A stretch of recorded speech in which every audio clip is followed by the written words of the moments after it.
morning, everyone, and welcome. Thank you so much for joining us today. I'm Claire Badger. I'm the Senior Vice President of Asia Pacific here at Zalaris, and I'll be your host for this session. Today, we're bringing together three organizations to talk about something that is top of mind for HR leaders right now. How do you actually build workforce capability in the age of AI? Not just in theory, but in practice. What does it look like? Where do you start? And what have organizations already learnt along the way? I'm delighted to be joined by two fantastic guests. First, I've got Matt Campbell Davis. He's a partner success director at Go1, which is a global learning platform working with thousands of organizations with exactly these challenges. And I've also got Chris Eunice, Executive Director of People and Culture at Creative Australia, who has been on this journey firsthand and is here to share what it's really looked like on the ground and the challenges that he's faced. And in today's session, rather than just focusing on theory, we're going to focus our discussion on exploring real experiences and practical strategies that organizations can apply. So, Chris, I'd love to start with your perspective. Can you tell us a little bit about Creative Australia and why workforce capability has become such a priority for you? Sure, thank you. Um, Nice to be here. I'm joining from Gadigal country here in Pyrmont in Sydney CBD, and I want to pay my respects to elders past, present, and emerging, and also our First Nations colleagues here at Creative Australia and from wherever you're joining us as well. Um, Creative Australia is a interesting organisation, a small to medium-sized business with a fundamental responsibility for grant making for the arts sector. And that is its core, that is its heart. That's where it starts and why it exists in many respects. And then as we build out that capacity, that work, there are a range of other tasks that we have to do. So we're a kind of specialist medium-sized organization. Why workforce capability is important is because for small to medium-sized organizations, you're often kind of diamond structured, right? So you have a lot of expertise in the middle, doing lots of things rather than in a sort of traditional triangle. So what happens when you have a business like that is you're buying great quality expertise in that middle level. And our biggest challenge, I think, is that that's thin. You know, if one person is on leave, then arguably an expert function, comes to a slow in many respects. So we have this workforce capability opportunity, and the idea here is to try and build out that expertise across the business. And to do that in a smart way, we have to think about the best opportunities to meet people where they're currently at and where we actually want them to go. So that's why workforce capability is important at Creative Australia. And what have you kind of been working on at Creative Australia? Tell us a little bit about the Sure, piece of work that you've been undergoing. sure. So specifically around workforce capability, Hmm.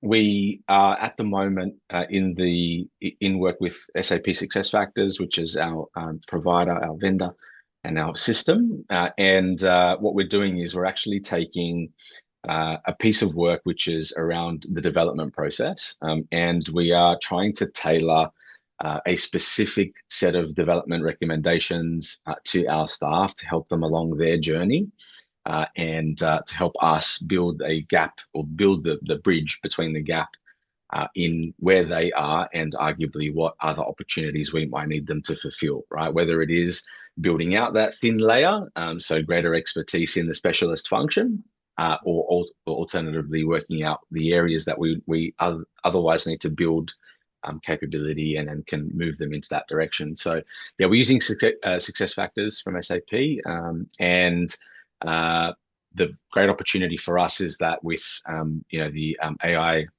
service suite in SAP, what we can do is we can move from what we currently use, our artifacts for work, like position descriptions. We can have the SAP AI stack essentially assess those and build out a very specific set of skills or capabilities required to perform one's current role.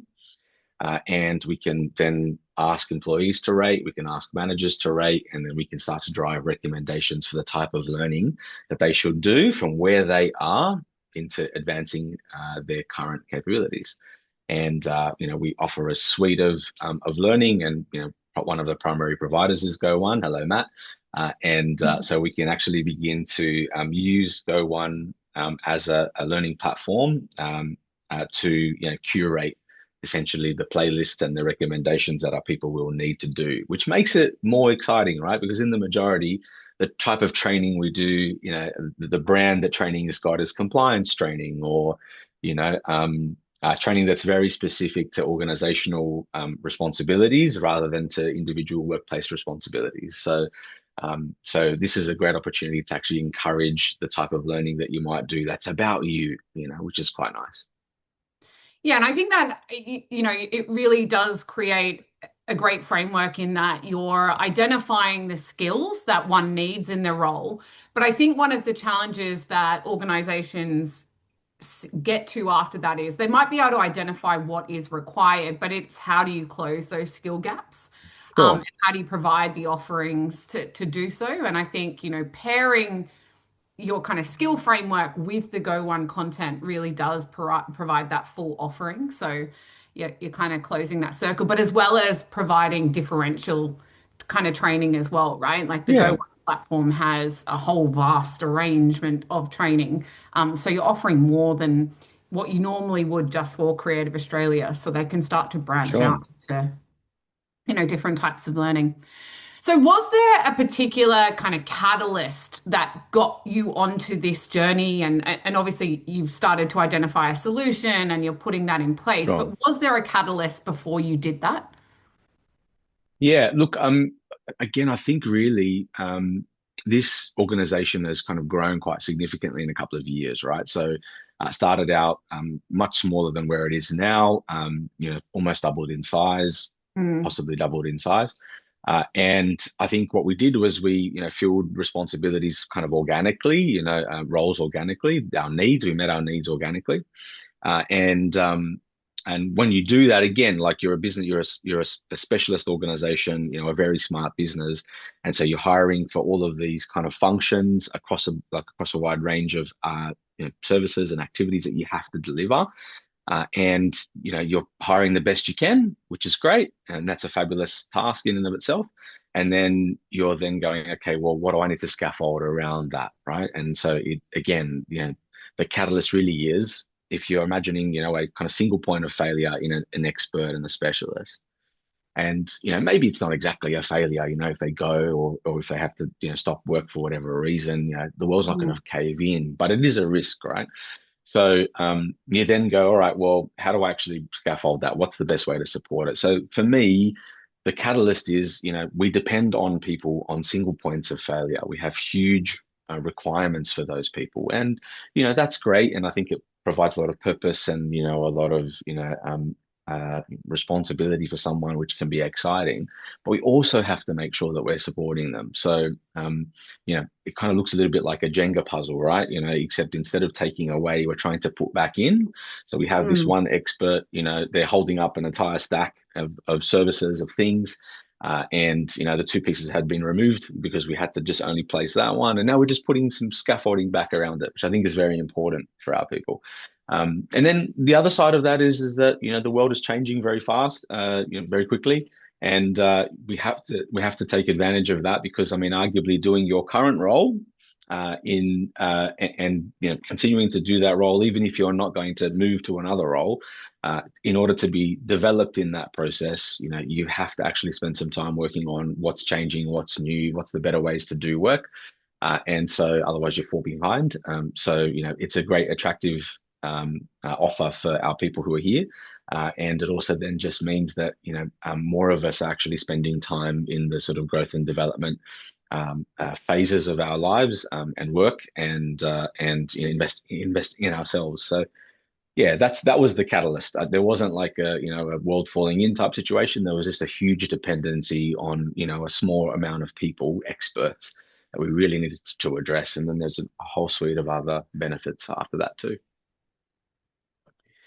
Awesome. I've got a really good question in the chat that's come through from Angela, and I do want to ask it, but I'll go to Matt first, and then I'll bring that question in, Angela, because I think it's very relevant. So let's talk a bit about how organizations are identifying skill gaps. So Matt, from a Go One perspective, hmm many organizations know that they've got skill gaps, but identifying them in a structured way is often the hardest part.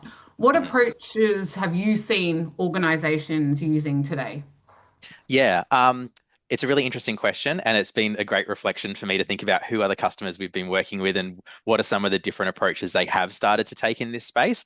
And there were four key things I think that kind of stood out for me in this space, and that is typically customers would come to us with like a laundry list of skills and this beautiful matrix of every single gap that was identified.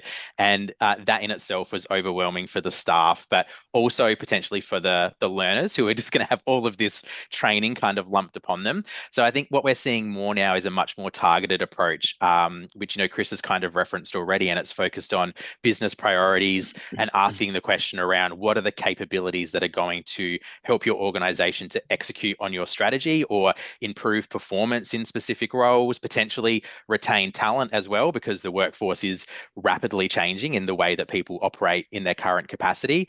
And AI is a prime example of that. If you're not already using AI in your workforce, you will be very soon. There's no way to kind of get away from it.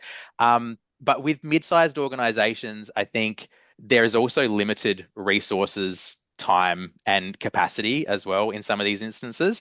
And so doing individual mapping from one like skill to every single role in the business can be quite a large task. And so we are seeing more organizations like role cluster. So similar roles across the business that may have commonalities in their role and their output and where they're needing to move for the future of work. And that's allowing organizations to be more targeted with like the development opportunities and have the greatest impact across the wider organization. And then the other two areas I would say is having your workforce data is one thing, but we're seeing organizations also lean into their people insight. So manager observations, employee feedback, what's coming out of performance conversations and goal setting as well, and using some of that data and intelligence to identify where there are potential gaps or areas of focus that wouldn't have previously presented themselves. And I would also challenge organizations to not just look for the gaps in their business as well, but look for opportunities. So start to uncover where people are already adapting or evolving for their roles. So as Chris mentioned, how I do my role today is not necessarily Mm. how it's going to look in 5 years. And how am I already having to modify my approach and what skills am I deploying or needing to do that?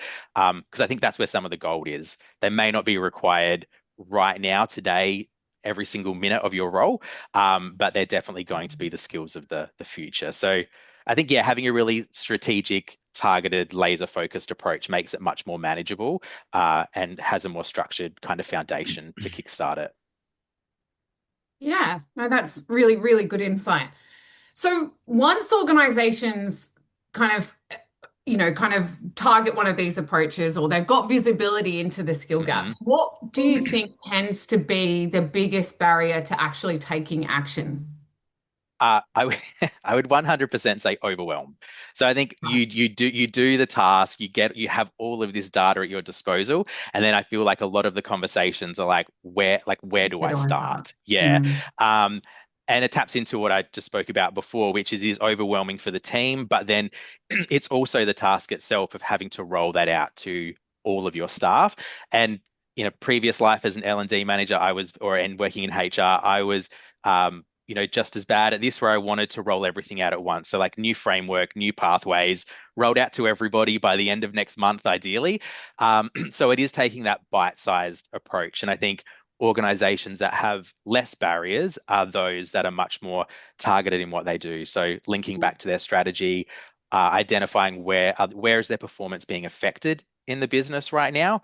Um, and the question I always ask customers when we have these conversations is around what are the areas that if you did nothing today would have the biggest level of risk or impact? And AI again is one of those, because if you're not moving with it, to Chris's point, you're going to be left behind as an organization. And so there is a great level of risk there to be upskilling and at least getting some baseline education there with your workforces. So yeah, I'd say biggest barrier is overwhelm. And rather than looking at a large scale, big bang approach, it's much better to start with a smaller, targeted audience. So whether that's focusing on a few skills or focusing on a cohort or group within the business, and learning as you roll out that to that particular group. So it's much easier to reel that back and iterate and then expand across the business, rather than trying to do that whole framework all at once and hit every single skill gap that you've identified. Yeah, yeah, absolutely. So, Chris, in terms of Creative Australia, you've obviously taken a bit of a different approach in terms of identifying skills. You're leveraging AI to do that. Sure. Was there any other ways that you have kind of prioritized your capabilities and skill gaps as you've gone through this process? Yep, we certainly have. So I think probably twofold, maybe even three actually. The first one is when I arrived here at Creative Australia, there was a demand for learning, a specific type of learning that was obviously aligned with where the organization felt it was at the moment, and that was around cultural understanding, cultural inclusion. Um, Mm. and so that was a kind of high priority for the business from the outset. It's what I kind of came into. So that was a very important determinant in what we chose to deliver for learning specifically. And then from there, we did a range of things. So we're on the cusp of essentially doing this kind of outlay of a service system, which will tailor specific recommendations to you based on your current skill. And I saw a question pop up specifically about how we kind of measure the current capability. So, to try and pick up on that, I think we're not actually going with the kind of super scientific approach on this to start with. Let's not freak people out, a little bit of the overwhelm that Matt just mentioned. I think what we're saying for that is the real simple, we'll give you the kind of skills that the AI has been able to translate for us based on our role descriptions for your role. And will allow you to assess your current skill level. And then we'll ask your manager to assess their perspective on your skill level. And then we'll tailor recommendations in that way in the first instance. And, I don't want to adjudicate between, whether one thinks they're amazing and one thinks they're kind of average. I don't think that's where we want to spend our time right now. This is an opportunity to tailor the learning.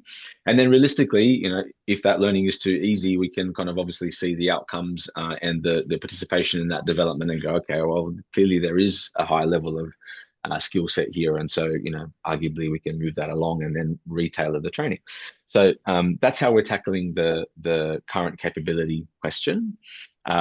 We can be more effective as we go through that process, but that's priority. And then the last piece, so that you're right, I was right, there was three. The last piece was that we took everybody's development goals. Matt mentioned this as well. We just said, okay, well, what was the kind of, the range of development goals that they had, project management, how we write prompts for AI, for example, were some ideas that had kind of come into those development goals, communication skills or whatever it might be. And we kind of grouped them into kind of what we called core capability, right? Core capability on the basis that our people have said they wanted this. So, we delivered on those three fronts. That's how we've tackled that problem. And, how do you think at Creative Australia, in terms of learning, do you feel that you've gone through a bit of a curation activity in terms of finding content that's going to make learning feel more relevant and meaningful to employees? Yeah, we certainly have. So I think given who we are as an organization and the type of people we employ, we have to choose and curate learning material, learning experiences just generally that align with arts and culture foremost, and our perspective from the sector we serve and also the people we employ, right? So there's always kind of that connection.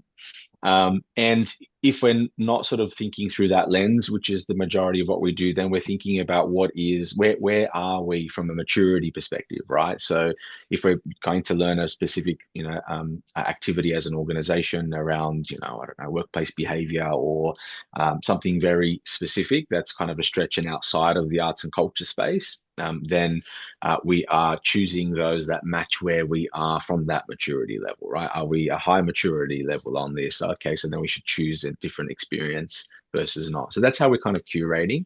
And then again, using that tool, the SAP AI tool will allow us to then, essentially make recommendations based on the alignment of learning outcomes in learning experiences, usually on online platforms or in other formats, and the kind of content that we've developed as part of our kind of PD analysis. So that also helps us curate automatically, right? So doing this with AI just shortens the amount of time and the amount of effort that we need to go from where we are, zero, to something that works.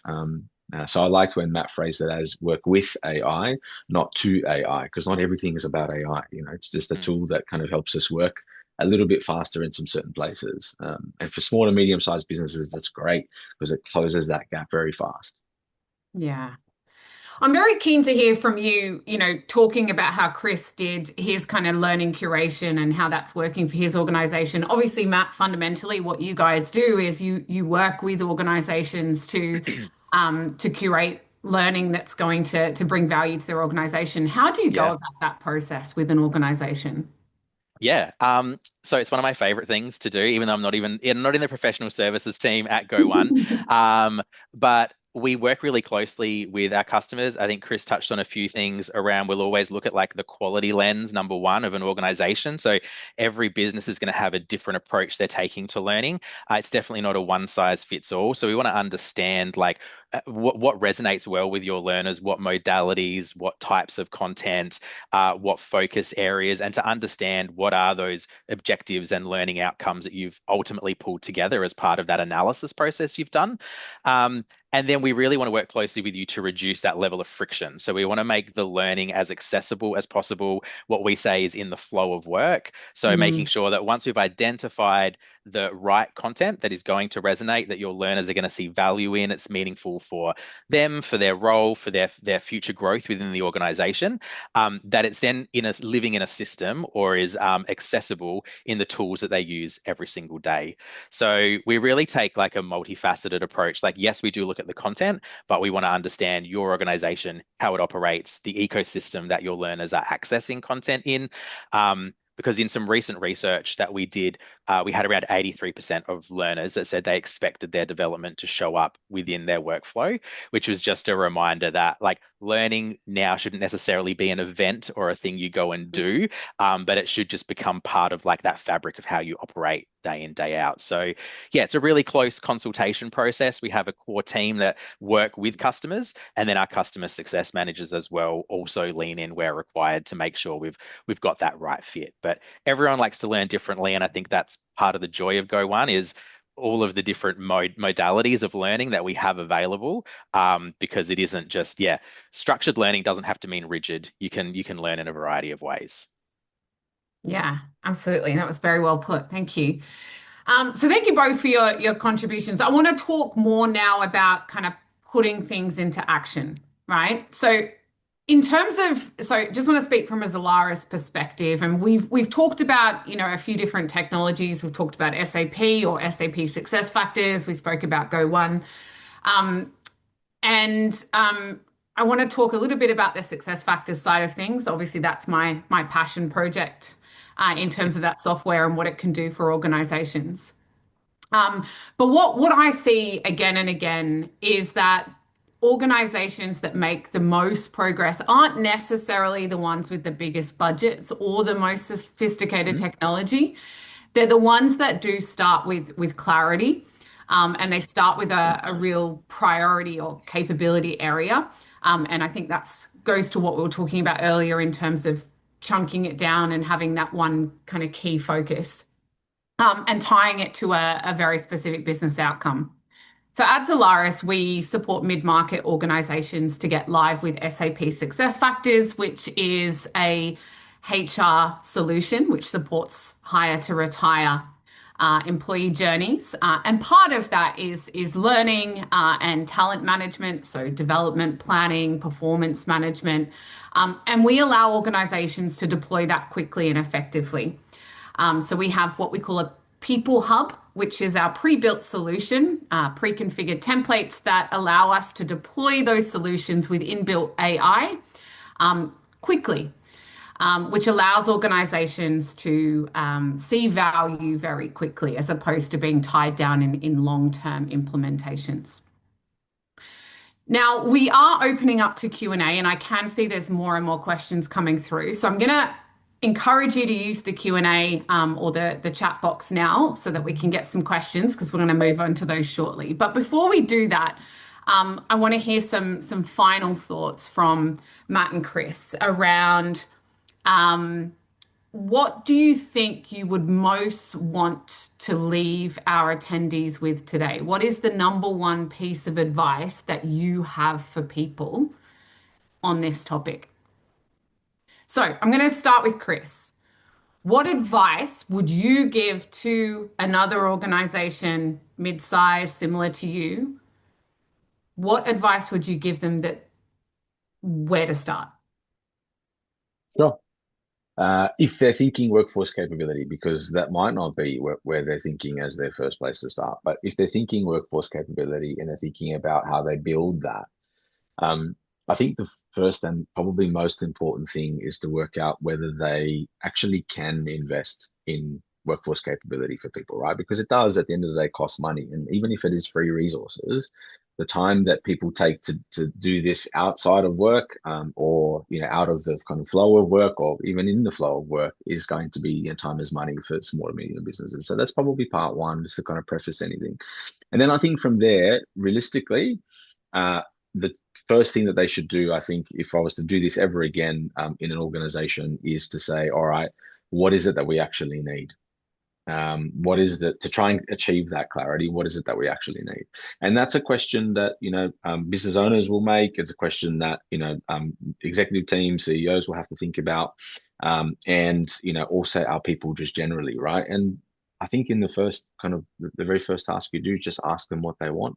If we're to do some development work here, some capability work, forget about kind of what you think you might need. I think you should have those thoughts down. Ask your people what they want and see if there is a match between what you think the organization needs, or what your executive team think it needs, and what your people are saying. And if there is a match, great, work on those low-hanging fruit. And it's the fastest way to adoption, because you go, hey, we heard you, you said you wanted this, we're giving it to you, and it's also aligned to what you need. And think about what delivering that experience is. So they're probably, the things I would say best places to start, because you will learn from that process as you deliver that as well, and then you'll pivot and change according to how your next phase might be, right? So you might then go, all right, well, that was successful. It was 12 months worth of work, but it was good. Everyone got a little bit of uplift, and we asked people how they used it and so forth and so on. Or you worked with the teams to make sure that it was used. And then you say, okay, now what? And I think that's kind of a whole different experience that will change fundamentally from that first 12 months. That's my recommendation. Having gone through what you've gone through, is there anything that you would do differently now that you know what you know? Yep, very much so. I think the first and most important thing is to work out time, how much time you want to give to this. And what I mean by that is, like, if you really want to invest in the capability, like, okay, so, when skills shortages was the hottest topic in the world, a couple of years back, right? The kind of theory was, buy, build, or borrow, in terms of trying to close that gap. And, cool, buy, yeah, sure, made sense. And you bought what you could afford, which is great, fine, or what was available for them. But then there was the kind of build piece. And realistically, that build piece enabled, well, if you were investing in it, it costs a lot of money. But if you're investing in it, then, you having to be able to decide what it is you need is going to be pretty important in that phase, right? So, but building also, again, it takes time, it takes thinking time, and it also means that you have to commit your organization to that time too. Maybe the easiest way to do it is to say, once every month, your employees have to report back to you on a development activity that they did, and you allocated to that, I don't know, 5 hours a month, 6 hours a month, right? Or 2 hours a month, whatever it is, right? So each month, then an employee would, as part of their regular meeting, catch up, whatever their requirements at work, their supervision processes, they would kind of let everybody know what it is, or let their manager know what it is that they developed. So if you can commit that time, and I think if I was to go back and do it again, I would try and build that time in first, and then ask the question about well, what is it that they wanted, and then close the gap between what we wanted and what they wanted. That's what I think. It's very good. All right, Matt, Thank I you. am going to ask you the same question, but I want to ask you another question before that. So, Oh, okay. for mid-sized organizations Yeah. that want to become more AI ready, but they've got limited Yes. resources, what Yes. practical first steps would you recommend in that instance? Yeah, I would recommend doing a bit of a baseline assessment of your organization first. So I'd say like every organization is a different level of AI maturity right now. Some it's still something on the horizon, and some are fully like embedding it into the way that they operate. But I think if you understand like how are your employees already using it right now, what's their confidence level, are they using it in a way that meets your organization's expectations around like responsible use, for example, that gives you a really great baseline. And I think we're at a point where everyone in your organization should have like what I call AI 101, like baseline literacy of like what is AI, what it can and can't do, what are the fundamentals use around like privacy, sorry, critical thinking, even that effective prompting. So Chris mentioned prompting earlier, which made me feel really happy inside. Like, people know how to use the tool at a basic level. And then I'm having lots of conversations with organizations where I love a pilot myself. So what they're doing is picking a group in their business that might be in data or HR or in operations where actually using AI is going to deliver visible value to those roles right now. And to Chris's point before, like making it manageable. And so I would say the broad stroke approach for the whole organization for AI 101, but then Mm. dive a little deeper because then you'll start to be able to identify and measure the impact that using AI in specific roles is having, whether it's improving processes, it's building more skills, it's filling those gaps right now, and then that's creating career opportunities for people in those roles into the future as well, so they can build them. I think the other thing I would say as well, sorry, is that anything you're doing regarding AI from an education perspective needs to link back to the day-to-day work that your staff are doing. So AI can seem a bit like this pie in the sky concept, like what is it? But if you can make it tangible to how people are currently working and working with AI, that's also going to have a great impact. So that's where I'd recommend organizations start. Again, it's the same kind of approach. Like, don't make it huge. Start with the basics and be really targeted with the groups that you are going to dive a bit deeper with. And now you get that, you get the Now I same get the question question. Chris had now. Now you get it. So, what would your number one piece of advice around where to start would you want to leave our audience with today? Yeah. I agree with everything Chris has said, and I'm probably going to sound like a broken record, but that is around tying it back to business impact. Don't make it bigger than it needs to be. Don't feel like you have to solve everything right now. I think in chatting to a lot of organizations, they're waiting to create the perfect framework and have everything rolled out. But it Mm. is by doing it in chunks and learning and iterating, and it's forever going to change. Just start with the focuses that are going to have the biggest business impact. And are going to make that career growth and um, sorry, are going to align to those career growth and opportunities in your organization. I would also say if you're going to use two other lenses, one would be around urgency. So focus on the things that, like I mentioned before, if we do nothing right now, what's that impact going to be? But also think about readiness in your business. Like, where do you already have a level of executive stakeholder engagement or buy-in? Or do you have robust data that kind of highlights this is a priority and focus area for us? Because they should also be some other levers that you're looking at when you're just trying to work out where should we actually start in this huge skills exercise that we've just conducted. So make it small and manageable and start with a pilot group. Very good. Now, we've got some great questions in the chat. Hopefully, you guys are looking at them as well. But I'm going to ask a couple of those. So, first one, I'm going to ask to both of you. How do you measure whether AI has genuinely improved workforce capability rather than simply increasing productivity in the short term? Mm. Good It's a hard question. I haven't Yeah. question. done. It's a good question. I haven't done it yet. But I have actually looked to measure it. But I think if I was going to, and I think useful at some point in the near future, I would do the kind of measurement of how long it would take me to get from kind of where we were to where we are. So how fast has the gap closed? And what I mean by that is, to use the direct example I just gave, for Mm, me to take our PDs and build a skills taxonomy and then kind of begin to ask people to rate themselves, to do that manually will have taken 6 to 12 months. Like, like to kind of sit there and run through. We've got about 90 unique position descriptions, about 170 people. And so I've got to kind of go, okay, and I've got to cluster those skills into sort of macro level skills, communication skills. And then sort of medium, okay, well, what specific part of communication? And then micro, what's so I've got to build a taxonomy. That's hard work to do.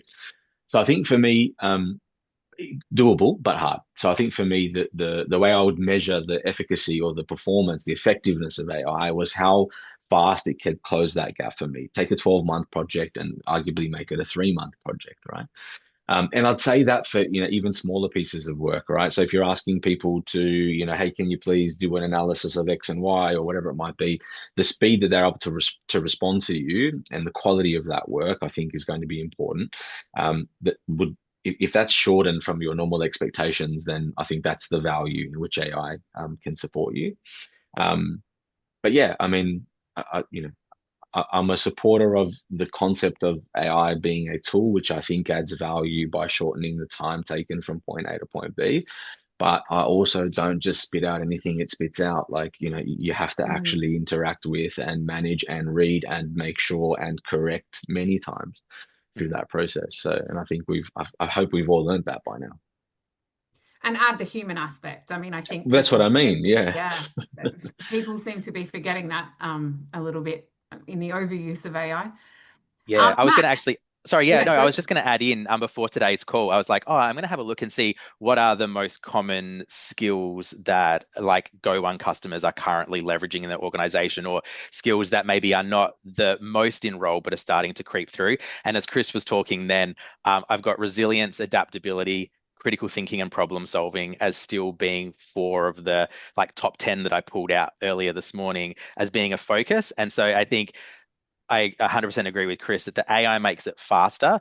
But even use myself as an example in my role, there's been things I've been able to create in the past couple of months that I, one, never knew I had the ability to do, but that you can't just blindly use the tool and then just send that off. Like there is a Mm, level of critical thinking and decision making and analysis, which are also kind of things that I maybe haven't been using those muscles as often previously that now are even more important in the age of AI.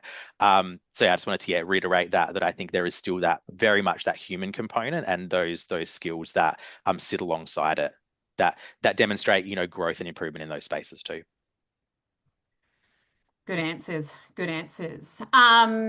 Matt, this one is specifically to you. So, how has Go One's offering changed in the past 2 years, particularly for those who haven't engaged in training providers for a number of years? So, what would you see as the biggest changes in your offering over the past 2 years? Yeah. I think so. About 18 months ago, we went through a massive exercise of going through every single provider in our library and implementing this quality assessment framework, which is essentially a 17 point assessment, which was done against every single provider. We always kind of flew the flag of being the world's largest content library, which I've always said is a blessing and a curse. It's great to have a lot, but what you've got in there needs to be meaningful and, of value to the people that are accessing it. And so I think the biggest change that has happened in my time is that number one, that assessment. We have a really robust framework of what our content providers need to adhere to. And then we've been really focused in FY26, which obviously we're just coming to the end of, on what we're bringing into the library. So a focus around more comprehensive compliance training at regional levels and also in Australia at state levels for some providers in our library. So getting a lot more granular. We've also had a huge focus on technology skills, which is really fitting for today's call. So a lot of AI content, a lot of technical platforms as well that people are using at work and outside of work. We now have content and supplementary resources available in the library.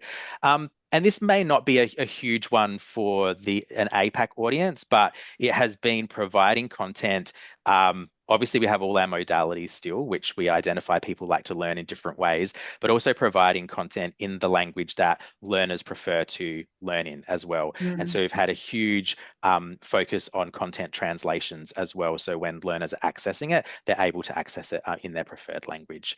So there's been a lot of growth in the library, a lot of refinement of providers which may have been around for a period of time. So we still have that great level of access to a lot of global large providers, but also niche providers in our library. But I think our focus has been much more honed in on specific industries, technology, and the future of work, specifically in the past 12 months.